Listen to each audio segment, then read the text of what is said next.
Hello students.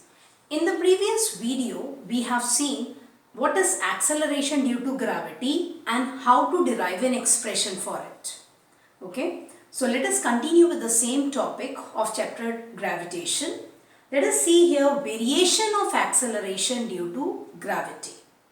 Now, this is a formula that we had derived in the previous video. Small g is equal to capital G, capital M over small r square, where g is the acceleration due to gravity at any point at distance r from the center of earth.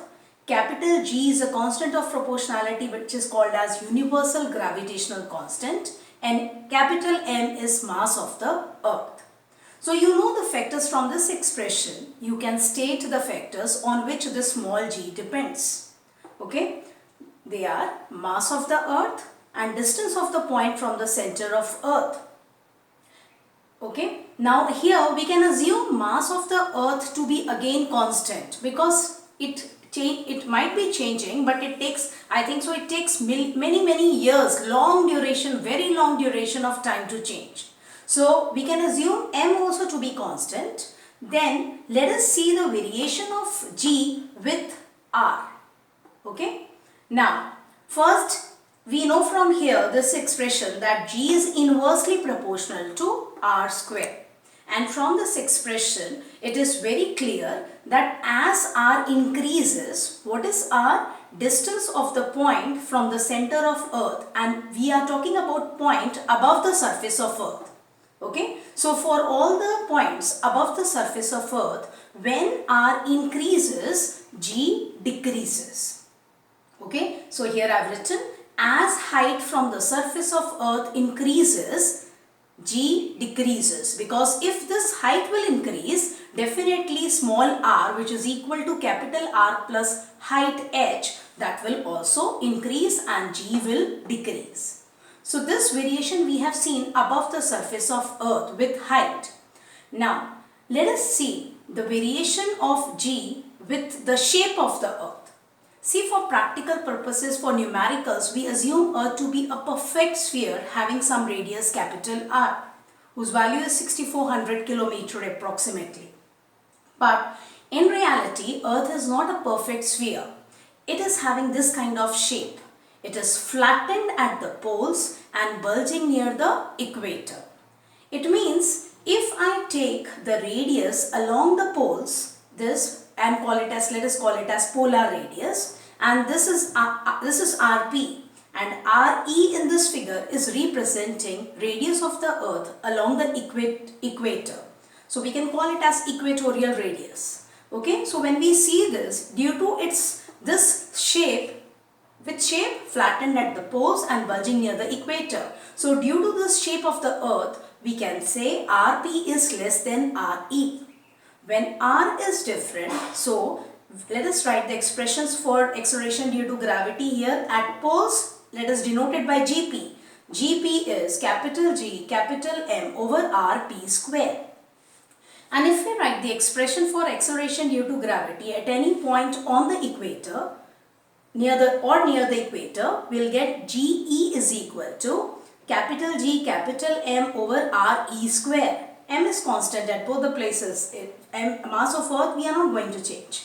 So when we see that G is inversely proportional to R square, and here we have written the expressions for Gp and Ge, we know that Rp is less than Re. So you can easily say that Gp is greater than Ge. It means when we talk about value of acceleration due to gravity, at any point on the surface of earth, it is not constant. At poles it is maximum and at equator it is minimum. Okay, so when we compare these two G values, Gp is greater than Ge. And as we move away from the surface of earth, as r increases, the small r, g again decreases. So now we have seen the variation of g with height above the surface of earth and on the surface of earth due to this shape. Now we are not going to see in depth, but I'll just mention that as we go deep inside the earth, it means as now instead of height, we'll talk about depth. As this depth, suppose the point is here, and this is a depth d. So as the depth increases, as we go below the surface of earth, depth will increase. We are not going to prove it, but I'll mention it here that the value of g again decreases. It means when you move away from the surface of earth, g decreases. When you go deep inside the earth, again g decreases. So where is it maximum? On the surface of earth. And to be more perfect, we can say it is maximum at poles on the surface of earth. So here I have written all the points. As height from the surface of earth increases, g decreases. Value of g is maximum at poles on the surface of earth. As depth below the surface of earth increases, because as depth increases means as we go deeper, value of g again decreases. Remember that at the center of earth, value of g is 0 meter per second square. So do remember about this variation of acceleration due to gravity, due to this height or due to the depth, as well as on the surface of earth. So I hope you know now, you will be able to answer where is the value of g maximum at poles on the surface of earth. Okay. Now students, we have seen that earth is flattened at the poles and bulging near the equator, which means its radius along different direction is different. So here, if we try to find the value of g at different points on the surface of earth, the value will be different. But remember that in your book or generally when you study, we don't consider earth to have this shape. We consider earth to be a perfect sphere having some radius capital R. So that R is the average of these different radii. Okay, so we take average radius of the different radii of the earth and denote it by capital R. Let us say R1, R2, R3, R4. There are different radii of earth and the average of that is represented by capital R. So generally we take earth to be a sphere having radius capital R and mass capital M. So if we take that average value of radius is taken to be 6400 kilometer. That is 6.4 into 10 raised to 6 meters. And mass of the earth is calculated to be 6 into 10 raised to 24 kg. So if I use this formula, small g is capital G, capital M over capital R square, assuming the earth to be a perfect sphere, and put the values of capital G, capital M and this average radius square. See here I have converted this into meter. This is in kg and this was in kilometer. I have converted this into meter and you should square it. The approximate value of small g after calculation comes out to be 9.8 meter per second square. Now we know that I have already mentioned before that if we talk about the places or points on the surface of earth or close to the surface of earth where this height can be ignored or neglected or it is negligible compared to the radius r, this radius r. So in that case we can say we can ignore h and we can write this expression only for the acceleration due to gravity at points on or close to the surface of earth. So we can now say that acceleration due to gravity on or close to the surface of earth, assuming it to be a perfect sphere, is having value 9.8 meter per second square. Sometimes in the numericals, to make the calculations easier, they ask us to take g value as 10 meter per second square. Now I hope you have understood why do we take a freely falling body under the example of uniformly accelerated motion. Because when any body from some height falls freely, that is only under the influence of gravity, it is having this acceleration 9.8 meter per second square. It means if from some point you drop a body means initial velocity is 0, then from that height when the body goes down, falls freely downwards, it is accelerated at this rate. In every 1 second, the velocity increases by 9.8 meter per second. Okay, so it increases at the rate of 9.8 meter per second square. Now when we throw a body vertically upward, suppose you think that you are throwing a body vertically upward from earth, surface of earth, or from some height you are throwing the ball vertically up in the vertically upward direction. So in that case, you know that you give some initial velocity, but as when you throw ball up, you are giving some velocity, and as ball goes up, it is in the it is having uniformly retarded motion. It means it is a case of uniform retardation. What is the value of retardation? 9.8 meter per second square. See, if I say acceleration, I will say minus 9.8 meter per second square. If I say what is the value of retardation, I will just say 9.8 meter per second square, because the retardation word itself includes a negative sign. So when we throw a ball in the vertically upward direction, its velocity decreases at this rate, and after reaching some height, it stops for a moment. When the ball stops for a moment, its velocity becomes 0 meter per second at that point. Okay, and that point, its height from the ground is considered to be the maximum height attained by the body which you are throwing in the vertically upward direction. So when you throw a body in the vertically upward direction, let us say a ball in the vertically upward direction, or if you drop or throw a ball in the vertically downward direction, we can consider both of them to be the cases of uniformly accelerated motion. I hope this topic is clear to you.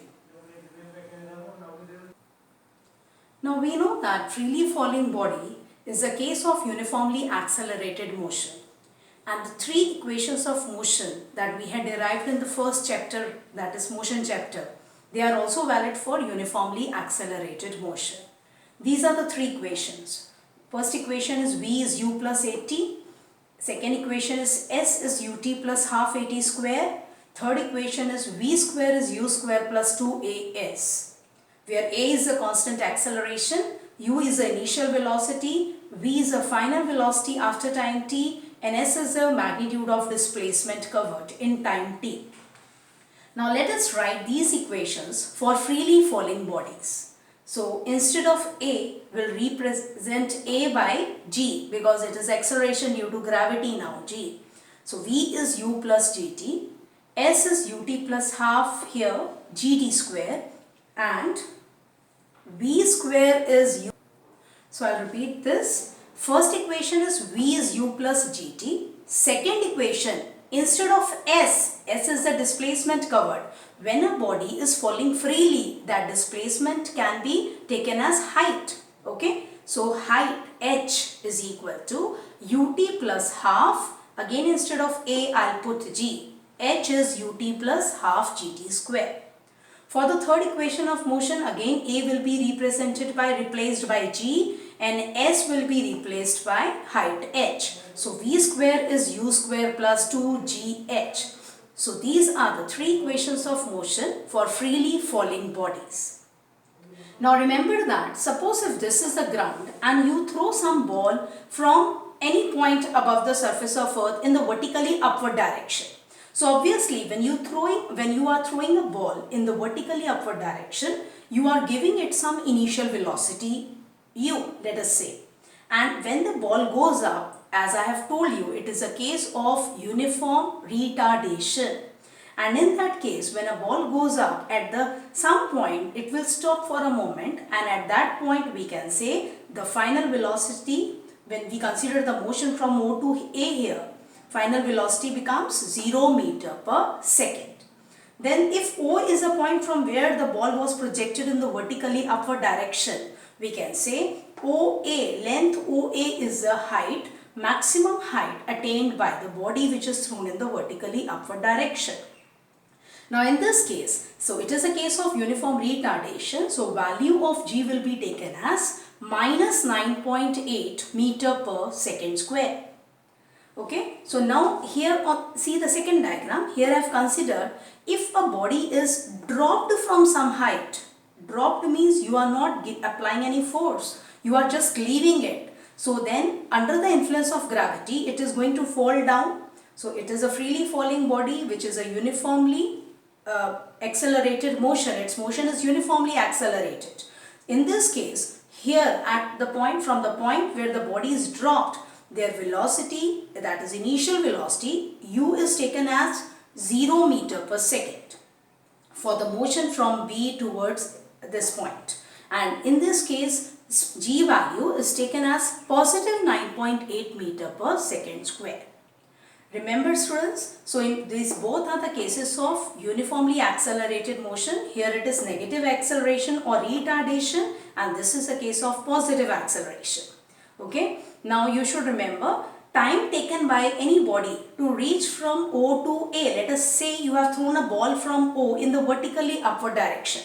Time taken by the ball to reach from O to A to the peak position will be equal to time taken by the ball to fall through the same height, that is AO. It means time taken by the ball to reach from O to A will be equal to time taken by the ball to fall from A to O. Time taken by it to move up from O to A is called as time of ascent, and time taken by the ball to reach O from A is called as time of descent.